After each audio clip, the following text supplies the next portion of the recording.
बिस्मिल्लाहिर्रहमानिर्रहीम। अस्सलाम वालेकुम डियर स्टूडेंट्स। आज हम chemistry class 9 new syllabus unit number 8 का आखिरी टॉपिक पढ़ेंगे। इस टॉपिक का नेम है मेटालिक करैक्टर एंड रिएक्टिविटी। अब ये मेटालिक करैक्टर क्या होता है? नाम से ज़ाहिर है मेटल्स का इसमें जिक्र होगा। तो देखें, metallic character is a tendency of an element to lose electron. अब इलेक्ट्रॉन लूज मेटल्स करते हैं, तो इसलिए यहाँ पे मेटालिक करैक्टर का वर्ड आया हुआ है। तो किसी भी एलिमेंट की वो टेंडेंसी, वो सलाहियत जिसको इलेक्ट्रॉन को वो लूज करता है एंड फॉर्म पॉजिटिव आइन और कैटाइन। हमने पढ़ा जब भी कोई एटम इलेक्ट्रॉन को लूज करता है ना, तो उसके ऊपर कौन सा चार्ज रहता है? प्लस चार्ज रहता है। तो किसी भी एलिमेंट की वो एबिलिटी जिसको इलेक्ट्रॉन को लूज करके पॉजिटिव चार्ज गेन करता है, मतलब कैटाइन बनता है, उसको हम बोलते हैं मेटालिक करैक्टर। तो ये metallic character very important short question है। इसी में आपको एग्जांपल भी एक लिख के देता हूँ, वो भी आप साथ लिखिएगा। सोडियम जैसा क्या है, इलेक्ट्रॉन को लूज करता है, तो ये कैटाइन बन जाता है। जिसने इलेक्ट्रॉन लूज किया वो साथ लिख देंगे, ये इलेक्ट्रॉन ने लूज किया। तो ये मेटालिक करैक्टर का शॉर्ट क्वेश्चन आपको कंप्लीट हो गया विद एग्जांपल। अब next, since the ionization energy decrease down the group. मैंने आपको पिछले टॉपिक में पढ़ा दिया कि आयोनाइजेशन एनर्जी जब हम ऊपर से नीचे आते हैं ना ग्रुप में, तो डिक्रीज होती है। The element have increase its ability to lose electron. तो इसलिए जैसे जैसे आयोनाइजेशन एनर्जी कम होती है ना, ये मेटालिक करैक्टर जो है वो बढ़ जाता है, मतलब इलेक्ट्रॉन लूज करने की सलाहियत बढ़ जाती है।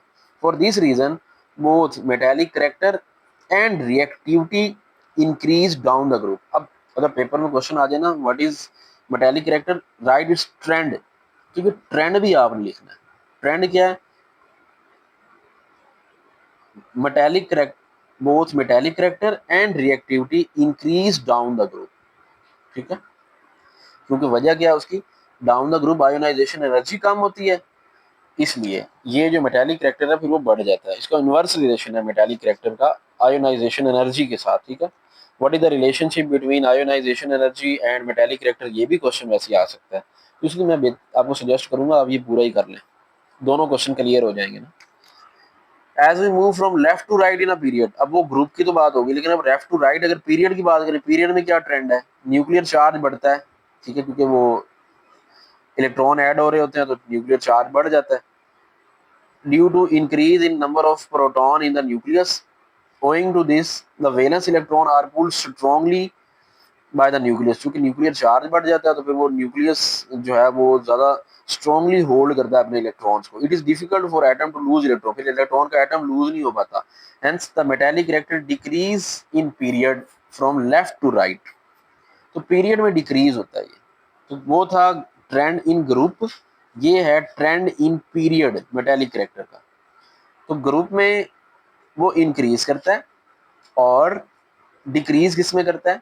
पीरियड में। ठीक है, मैंने आपको एक फार्मूला भी बताया था कि जिस भी क्वांटिटी के एंड पे वो वाया आ रहा हो ना, वो वाया आ रहा हो ना जिसके एंड पे, जैसे वो आयोनाइजेशन एनर्जी, इलेक्ट्रॉन अफिनिटी और इलेक्ट्रोनेगेटिविटी के एंड पे वाया आता है, तो वाया आता है पीरियड में इंक्रीज होते हैं, ग्रुप में डिक्रीज होते हैं।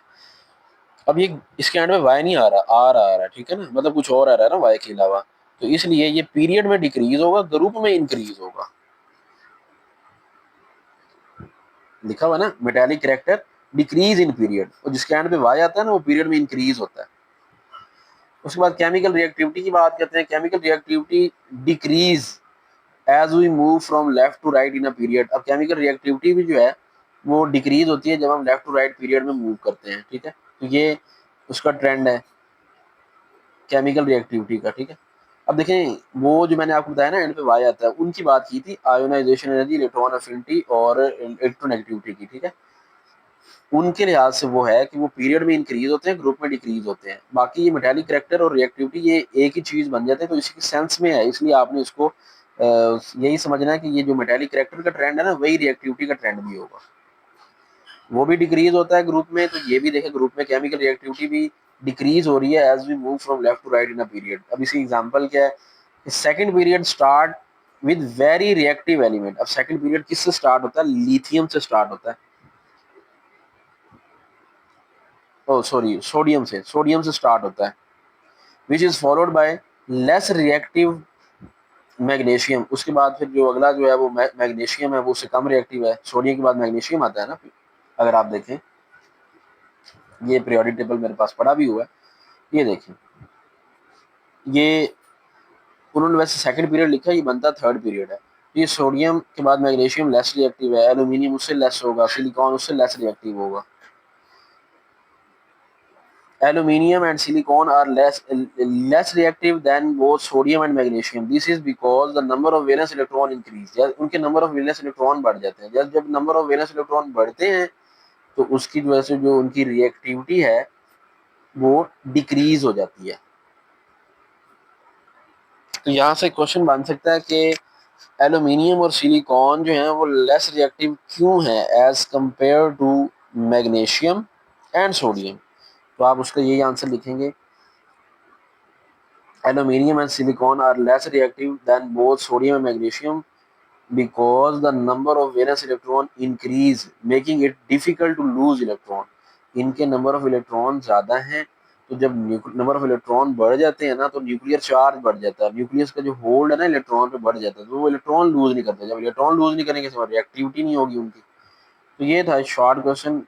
अब हमारे टोटल शॉर्ट क्वेश्चन कितने बन गए कि पहले है व्हाट इज मेटालिक करैक्टर, उसकी एग्जांपल, फिर उसके बाद ट्रेंड क्या है उसका, ग्रुप में ट्रेंड क्या है, फिर हमें देखा उसका पीरियड में ट्रेंड क्या है, फिर केमिकल रिएक्टिविटी का हमने ट्रेंड देखा कि वो पीरियड में डिक्रीज होती है जब हम लेफ्ट टू राइट मूव करते हैं।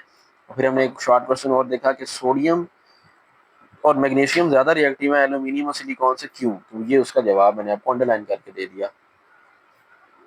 Moving further right in period towards non metal the chemical reactivity gradually increase again. उसके बाद नीचे एक एमसीक्यू टाइप चीज़ है कि मेटालिक कैरेक्टर जो है किसी भी मेटल का वो जनरली जो है वो बता रहा होता है कि उसकी लेवल ऑफ रिएक्टिविटी क्या है, कि कैसी रिएक्टिविटी है, ज़्यादा है कि कम है।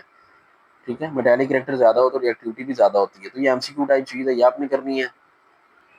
उसके बाद ये डेंसिटी केमिस्ट्री में भी आ गई है, डेंसिटी फिजिक्स में पढ़ी थी, मैथ पर unit volume is called density हमने पढ़ा था फिजिक्स में।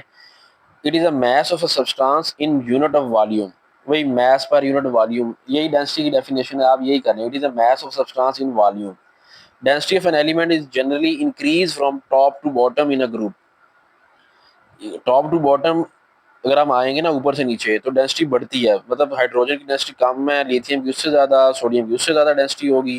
ठीक है, क्योंकि अगर मैस बढ़ता जा रहा है ना उसमें जो सोडियम है जो उसके इलेक्ट्रॉन ज़्यादा है तो उसकी उसका मैस बढ़ जाएगा, इसलिए mass per unit volume is called density.